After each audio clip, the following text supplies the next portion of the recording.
কেন নির্ভরভাবে? আমি লাশ নিজে ধুই, আমি নিজে ধুছি, দেখি যে আমার মেয়েকে মনে করেন এগলে এগলে কাটে কুটে কিছু থয়নি, মনে করেন মারছে, ইচ্ছে মতে বাটাম দিয়ে পিটেছে, জানেন, হাঁটু রক কেটে দিছে। এটাও ডাক্তার প্রমাণ আছে, ডাক্তারের রিপোর্টও আসবে, কাগজ দিয়ে হাত পুড়ে দিছে, এগুলো চিহ্ন আছে।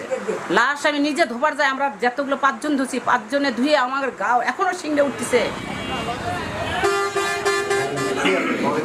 বগুড়া শহরের উপকণ্ঠে বনানীর একটি আবাসিক হোটেলের কক্ষ থেকে এক নারী ও তার 11 মাস বয়সী ছেলের লাশ উদ্ধারের ঘটনায় হত্যা মামলা হয়েছে। মামলায় ওই নারীর স্বামী সেনা সদস্য আজিজুল হক ও তার বাবা হামিদুর রহমানকে গ্রেপ্তার দেখানো হয়েছে। বগুড়া শহরের নারুলি এলাকায় আশামণি এবং তার শিশুর মৃত্যুতে শোকের ছায়া নেমে এসেছে। নাতির কথা মনে হতেই অঝরে কাঁদছেন